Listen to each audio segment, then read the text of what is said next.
Good morning, ladies and gentlemen, and welcome to At Center Stage at the NAFEM Show. For the last 2 days, the NAFEM Show has put the spotlight on product innovations through the What's Hot, What's Cool New Product Gallery. To share insights from this showcase of new products, please welcome back NAFEM's Executive Vice President, Deirdre Flynn, and the CEO of Fryett Consulting Group, Doug Fryett. Good morning and welcome back. We are delighted to have Doug with us. For those of you who don't know Doug, Doug has been an industry consultant for NAFEM for many, many years and was instrumental in creating the Certified Food Service Professional Program and that designation. So he is our master trainer of that program and wrote the textbook. For those of you who have gone through the CFSP process, you have been recipients of Doug's work with that. So welcome, Doug. Thank you very much. So Doug's role with us this year was helping us to coordinate the What's Hot, What's Cool pavilion. And this year the criteria was a little bit different. Yep. 42 new products to the industry were featured in the gallery. Right. We also did some tours that Doug led. So Doug, what I want to know is give us your overall impression of the products that were featured and what that says for the industry moving forward. Great question. But before I answer it, I'd like to make one quick comment, and that is the theme for the NAFEM show was Find Your Wow. Absolutely. Okay. And I found about 500 different wows out there. I was very, very impressed with what the manufacturers come up with over the last several years. And I know all the participants in the various tours, we did 4 tours over 2 days. I know they found numerous wows out there as well. So that I wanted to make a note of. So back to your question, in general, I just thought that there was some incredible innovation that exists out there across all spectrums of the industry, across all spectrums of the various product categories that covered everything from sustainability to improvement in productivity, things of that nature, and waste management as well. I don't want to forget that because there were several products that really, really contributed to the control of waste management. So without getting into a lot of detail on them, which we will shortly, I should say, I just felt that there was some wonderful innovation helping operators solve their problems. And that's one of the things that during the tour, I asked the manufacturer, I said, I want you to point out 2 or 3 key things about your product as to why the end user operator should be buying it. What problems could it be solving for the end user operator? So anyway, hopefully that gives you an introduction to the question anyway. So this year's What's Hot, What's Cool gallery included 42 products that are new to the industry since the last show in 2023.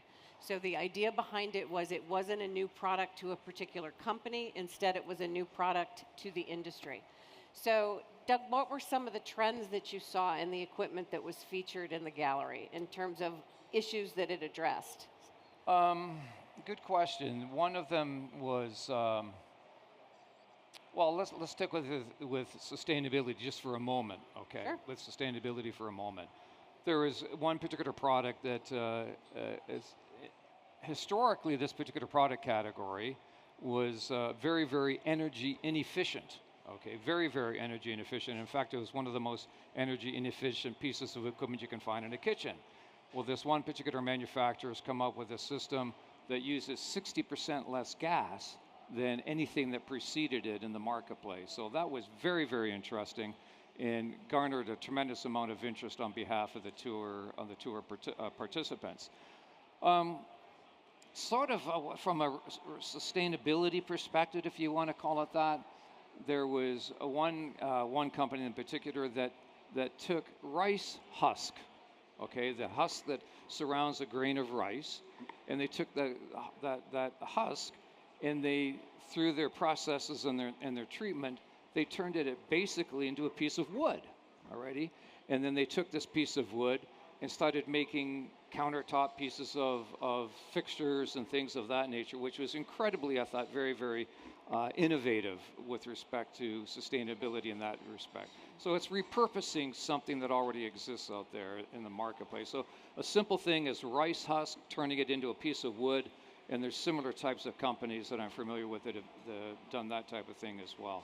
So those are just a couple of examples of where I think you were looking for with respect to that. Absolutely. Okay. So dealers, operators, and consultants who had the opportunity to sign up for our What's Hot, What's Cool trend tours got to travel with Doug across the floor, and they saw a quarter of the products for each tour. There were 2 tours held on Wednesday and Thursday, and they saw 1/4 of the products. They were led through the show floor to do that. What were some of the comments and the feedback you got from participants in those tours, Doug, about the products? What kinds of questions were they asking? How did they feel about the information they were getting up on the products? In general, they were very, very pleased. Okay, they really were listening to the presenters at the various manufacturers that we went around to visit.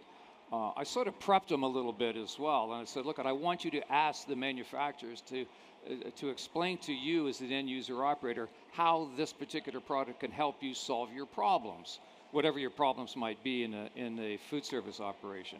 Or create an opportunity. Or creating, that's very true. We're being positive and happy. Yes. Happy product seekers. That's right.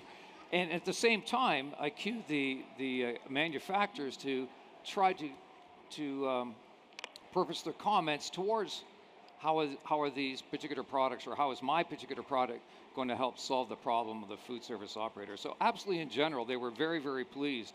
One individual, she became a beer dispensing expert literally within about 10 seconds. And that type of interaction with the manufacturers is great. So in the future, I would like to see, or I think it would be helpful if the end user operator gets involved in the actual presentation, so it makes it more personal, I guess, and they can really see how a particular product much more relatable for someone. Yes. Exactly. So technology has been on everybody's minds. Information gathering, information usage, and all. Talk a little bit about the technology that's now embedded in products and how far that's come, and what are people actually doing with that information? A really good question. Data mining is sometimes a dirty word, and sometimes it's a very positive approach to information gathering. Very, very good question. Another somewhat of a dirty word nowadays is AI, artificial intelligence. I think it's an overused, overworked, understood. A few people really, truly understand it. But anyway, with respect to data, that was one of the themes, very, very large theme across a lot of equipment manufacturers, is the introduction of a lot more electronics, to Dee's point, to gather data and information. It doesn't matter what the piece of equipment was or is. There's just a tremendous amount of information that's now being generated by the electronics that are being put in these various pieces of equipment, which is great. It's great only, though, if you take that information and use it wisely, okay? That is the problem.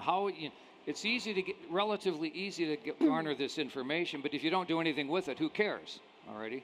It just doesn't make any sense whatsoever. So I guess my challenge is to the manufacturers who are putting more and more electronics and data gathering information in their various pieces of equipment. You also have to find a way for them to communicate with the end user operators to exactly how to use this particular information already. Actionable information is probably the best way to describe it. That's the only type of information I believe is going to be useful moving forward.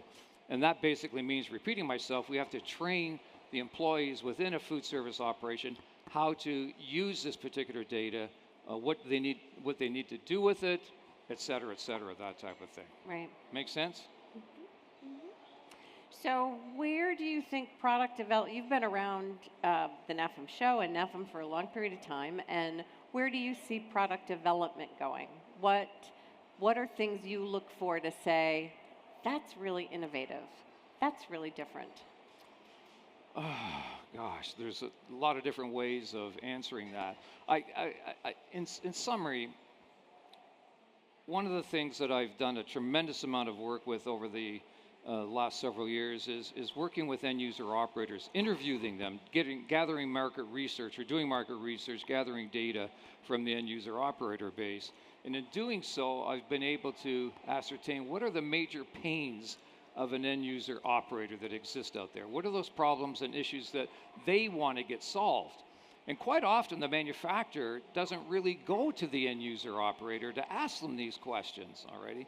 So what I see needs to take place is that the manufacturers really need to understand what are those operational problems, issues that a end user operator is having, and develop products specifically for those pains or multiple pains that the end user operators are experiencing in the marketplace, because that's adding value to the relationship equation between the end user operators and the manufacturers.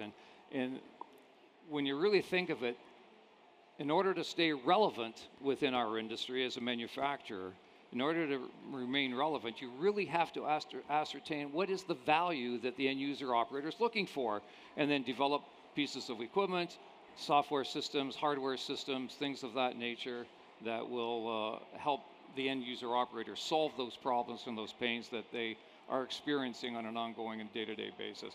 I also think you have to take a look at a different category of technology.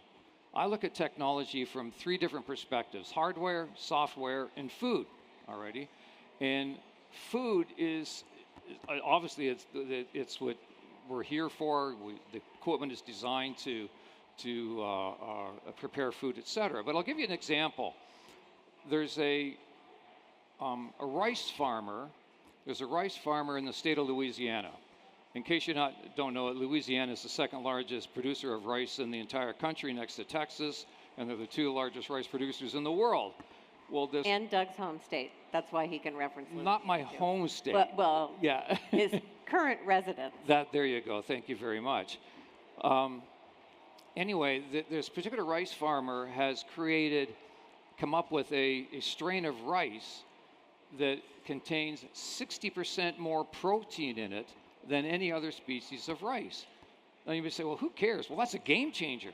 Okay, that truly is a major game changer when you're dealing with a world population where half of it is starving and so on and so forth. So now you've got this new strain of rice. Are there specific pieces of equipment that need to be developed or modified from existing pieces of equipment that will help the end user operator do a better job of preparing this rice that contains 60% more protein, et cetera. So that's just one example. There's a lot of other ones of meat substitutes, vegetable substitutes, milk substitutes, shelf-safe dairy products, milk in particular that I'm thinking of, and ice cream, things of that nature that are coming on stream literally as we speak right now. So I don't know if I've overstepped my subject boundary or not in responding to your question, but sorry if I did. So let's talk a little bit more about sustainability and the importance of that. Obviously, climate change, sustainability, natural disasters that are happening around the world. Talk a little bit more about sustainability, energy efficiency for the industry, and why that's important in product development. Sure. Well, first of all, unfortunately, the food service industry on a global basis has the dubious distinction of wasting more energy per square foot than any other commercial business, and creating more waste per square foot than any other commercial business anywhere in the entire world. It's just absolutely amazing how much waste is created.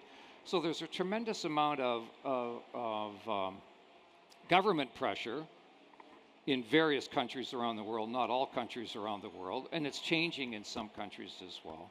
There's a tremendous amount of pressure by various constituents that exist out there to become much more sustainable in nature, to become greener in nature, whatever nomenclature that you want to use. So from an operator perspective, well, and then let me back up ever so slightly. Consumers, certain generations of consumers are also demanding more sustainable food items, more sustainable food service operators. In fact, studies have shown that people are willing to spend more money if they know that a food service operation is sustainable in nature, whether it be from an equipment, energy, food perspective. It doesn't make any difference. So we know that is a long-term trend, if you want to call it that, or it's almost a staple that we need in our industry, is everyone has to embrace it as a culture. Sustainability is a cultural thing, and if it doesn't become part of your culture or your values of your organization, then you can't become sustainable in nature. So how does that relate to equipment manufacturers? Well, I was very, very pleased that during the tours, when we visited 42 different companies over the 2 days of tours, I was extremely pleased to see that almost all of them, I mean literally almost all of them, had a sustainability bent to their presentation, a sustainability bent, towards the equipment, software, whatever was being developed, or not developed, being presented during the actual tour itself. So they seem to have embraced it. I would like to see more of it, because there's a tremendous amount of money that can be saved at the manufacturer level, tremendous amount of money that can be saved and earned at the end user operator level as well. So we've got to embrace it, repeating myself, we've got to embrace it as an industry value. And if we do that, I think we'll see even more or greater progression with respect to sustainability and equipment moving forward. I just hope that in the next 2 years, when we get together again at the NAFEM show in Orlando, that the subject becomes even more mainstream and we get to see more pieces of equipment that have a strong sustainability bent to them. Okay? Yeah. So you talk often about the pain points that an operator is faced with. We've talked about sustainability. What one other pain point would you point out as being critical to the end user operator and the solutions that they're looking for from people on this show floor? Workflow optimization is a very, very big one. Okay, very, very big in workflow optimization. It can kill or sustain you moving forward. If you have really, really good workflow optimization in your facility, you can significantly see significant profit gains with good workflow. So how does an equipment manufacturer hone in on workflow optimization? Well, you have to study first of all, you have to study that particular end user operator, what they're looking for. You go in there and you sit down and you just literally do the research of staring, looking, watching, seeing how things are done today, and identifying bottlenecks. And believe it or not, the employees themselves could probably tell you what are the major bottlenecks within the workflow aspect of any food service operation. So you take that information back to wherever you take it back to, your engineers and so on and so forth, and say, this is the problem, this is the issue, okay, that we've identified. What piece of equipment needs to be developed, or what piece of equipment do we need to modify from our existing inventory of pieces of equipment, and in order to come up with a particular workflow opportunity. One company that I'm thinking of right now, who will remain nameless, they've developed a particular piece of equipment that directly addresses everything that I just said about workflow and even more already, and even more. And in tests that were done with a couple of major chains already, they significantly reduced the time from when the order was received until the product was actually delivered to the consumer out there, and at the same time save that operation over $80,000 a year in labor savings alone, just by taking a look at the workflow and say, how can we modify this? How can we change it? What piece of equipment or pieces of equipment do we need that will reach the goals that the end user operator is looking for? So that in turn, when you're able to have one particular piece of equipment that's 36 inches wide that can literally replace 2 individuals and improve the overall quality of the product, consistency, and so on and so forth, then you can get away with even a smaller kitchen. And as we well know, the kitchen real estate is incredibly expensive today. So anyway, that's the example of one. Right. Okay. So as you mentioned at the start of the conversation, we've got time for just about one more comment. The theme was Find Your Wow. Find Your Wow. And there were nothing but wow-worthy products on the show floor. So what did you find as your wow? That's a really tough question. Hopefully multiple wows, and not just one in particular. There were multiple wows. There really were, and I can honestly say that at every single company that we visited during our tour, there were, in some cases, multiple wows. But I think the one that really wowed me was a beer dispenser. And this particular beer dispenser, as I alluded to earlier, one of the tour members, she became an instant beer dispensing expert within about 10 seconds.